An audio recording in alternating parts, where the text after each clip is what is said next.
अस्सलाम वालेकुम नाज़रीन, मैं हूं आपका होस्ट डॉक्टर इमिन सरवर फार्मासिस्ट। आज जो हम टॉपिक डिस्कस करेंगे वो है glycaemic index. Glycaemic index actually क्या होता है?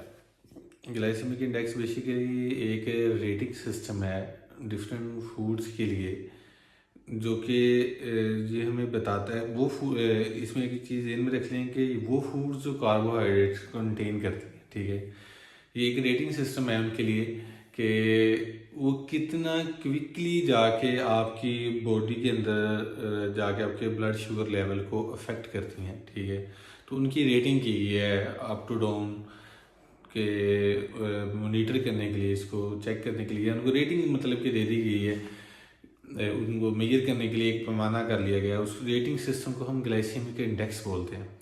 थोड़ा सा कंफ्यूज हो गए होंगे आप कि ग्लाइसेमिक इंडेक्स एक्चुअली एक रेटिंग सिस्टम है जो कि इसलिए डेवलप किया गया है कि हम जो डिफरेंट फूड्स जो कि कार्बोहाइड्रेट्स कंटेन करती हैं उनको मेजर करने के लिए कि वो कितना क्विकली जाके आपकी बॉडी को अफेक्ट करेंगी, बॉडी के अंदर जाके ब्लड शुगर लेवल को अफेक्ट करेंगी। तो उसको जो उसके लिए जो जो रेटिंग सिस्टम डेवलप किया गया है उसको हम ग्लाइसेमिक इंडेक्स बोलते हैं, ठीक है। अब कुछ फूड हैं जिनका ग्लाइसेमिक इंडेक्स हाई होगा और कुछ का लो होगा। इसको हम थोड़ा सा एग्जांपल वाइज डिस्कस भी कर लेते हैं, ठीक है।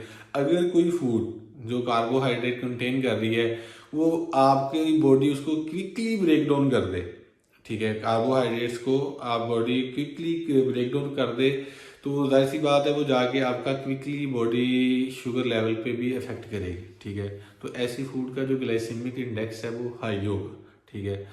और इसी तरह वो फूड्स जिनका जो कार्बोहाइड्रेट्स हैं वो क्विकली ब्रेक डाउन नहीं करते बॉडी के अंदर जाके, बल्कि वो ओवर द टाइम जाके वो ब्रेक डाउन होते हैं और आपके ब्लड शुगर लेवल को अफेक्ट करते हैं, ठीक। तो ऐसी फूड्स का जो ग्लाइसेमिक इंडेक्स है वो लो होगा। जो ग्लाइसेमिक इंडेक्स हाई वाली एग्जांपल्स मैं दो तीन बता देता हूँ। जैसे कि पोटैटोज हैं, इसमें कार्बोहाइड्रेट की बहुत ज़्यादा मकदार पाई जाती है। पोटैटोज हो गए, राइस हो गए, जो सॉफ्ट ड्रिंक्स होती हैं या शुगरी जो ड्रिंक्स होती हैं, ठीक है, इन सब का जो ग्लाइसेमिक इंडेक्स है हाई होता है और ये क्विकली जाके आपकी बॉडी के अंदर ब्रेक डाउन करेगा और फुली आके आपके जो ब्लड शुगर जो लेवल है उसको अफेक्ट करना शुरू कर देगा, ठीक है। तो ऐसे पेशेंट जो डायबिटिक्स हैं, ठीक है, तो उनको इसके बारे में मोहतात रहना चाहिए और जो हाई ग्लाइसेमिक इंडेक्स की फूड्स हैं उनको एहतियात से इस्तेमाल करना चाहिए, ठीक है। इस तरह जो लो इंडेक्स वाली हैं उसकी भी एक दो एग्जांपल मैं बता देता हूँ। जैसे कि वेजिटेबल्स हैं, फ्रूट्स हैं, ठीक है, जौ है और जिसको बोलते हैं आम जुबान में जौ का दलिया अक्सर या जौ की रोटी जो डायबिटिक पेशेंट है इनको रिकमेंड की जाती है। उसकी रीज़न भी यही होती है, ठीक है। इनका जो ग्लाइसेमिक इंडेक्स है लो होता है, ठीक है। या होल ग्रेन जो फूड्स होती हैं इनका भी ग्लाइसेमिक इंडेक्स लो होता है। तो इनको ये क्विकली आके आपकी बॉडी के अंदर ब्रेक डाउन कार्बोहाइड्रेट्स नहीं होंगे और ये ओवर द टाइम जाके आपके ब्लड शुगर लेवल को अफेक्ट करेगा और इनको मतलब आप इस्तेमाल कर सकते हैं, लेकिन प्रिकॉशन की ज़रूरत फिर भी आपको पड़ती है, ठीक है। और बेसिकली इन बुनियादों पे हम रेटिंग सिस्टम करते हैं। लेकिन एक चीज़ ध्यान में रखिएगा, ये लाजमी नहीं है कि जिस चीज़ का ग्लाइसेमिक इंडेक्स हाई है वो आपके लिए डेंजरस है या वो अनहेल्दी है, ठीक है। ऐसा ज़रूरी नहीं है कि जो जिस चीज़ का ग्लाइसेमिक इंडेक्स हाई है वो आपके लिए गैर सेहतमंद है या वो आपकी सेहत के लिए अच्छी नहीं है। जैसे कि मैं एक एग्जांपल देता हूँ कि वाटरमेलन, जिसे तरबूज भी बोला जाता है आम जुबान में, ठीक है, इसका ग्लाइसेमिक इंडेक्स हाई है लेकिन ये अनहेल्दी नहीं है आपके लिए, ठीक है। इसी तरह जो है जिनका ग्लाइसेमिक इंडेक्स कम है, ये भी ज़रूरी नहीं है कि जिनका ग्लाइसेमिक इंडेक्स कम है वो आपके लिए हेल्पफुल होंगे, ठीक है। ऐसा भी हर केस में ऐसा भी ज़रूरी नहीं है, ठीक है।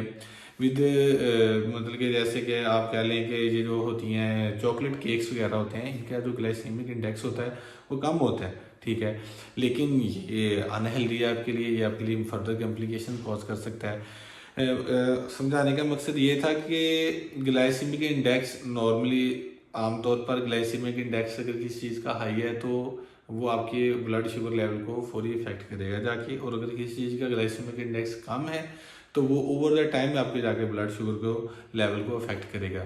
लेकिन इसमें जो साथ समझने की बात है कि ये ज़रूरी नहीं है कि हर ग्लाइसेमिक इंडेक्स हाई वाली चीज़ जो है वो अनहेल्दी है और हर जो है ग्लाइसेमिक इंडेक्स वाली चीज़ है वो हेल्दी है, ऐसा ज़रूरी नहीं है। कुछ ग्लाइसेमिक इंडेक्स वाली कम ग्लाइसेमिक इंडेक्स वाली चीज़ें भी आपके लिए ख़तरनाक साबित हो सकती हैं, और कुछ हाई ग्लाइसेमिक इंडेक्स वाली चीज़ें भी आपके लिए हेल्पफुल साबित हो सकती हैं।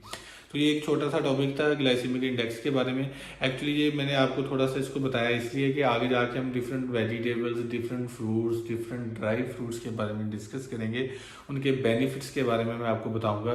तो वहाँ पे एक टर्म यूज़ होएगी अक्सर के जी ये फ़लाँ फूड का, फ़लाँ वेजिटेबल का, या फ़लाँ फ्रूट का, या फ़लाँ ड्राई फ्रूट का, या फ़लाँ न्यूट्रिएंट जो आइटम है या हर्ब है, इसका जो ग्लाइसीमिक इंडेक्स है वो कम है और इसको डायबिटिक पेशेंट यूज़ कर सकते हैं। तो मैंने ये टर्म बेसिकली समझाई आपको पहले इसीलिए ताकि आने वाली जितनी भी वीडियोस होंगी उसमें आप इस चीज़ से कंफ्यूज ना होगे ग्लाइसीमिक इंडेक्स एक्चुअली क्या है। तो वो आप जब ग्लाइसीमिक इंडेक्स का जहाँ पे भी वो पॉइंट आए तो आप फौरी इसको पिक कर सकें कि एक्चुअली ग्लाइसीमिक इंडेक्स होता क्या है, ठीक है। तो इसमें बस कुछ यही था। तो ग्लाइसीमिक इंडेक्स के मज़ीद इसमें कोई कन्फ्यूजन हो तो आप मुझसे पूछ सकते हैं, कमेंट सेक्शन में भी पूछ सकते हैं। बस आज के लिए इतना काफ़ी है आई थिंक सो। तो मुझे इजाज़त दीजिए, दुआओं में याद रखिएगा। Thank you very much. अल्लाह हाफिज़।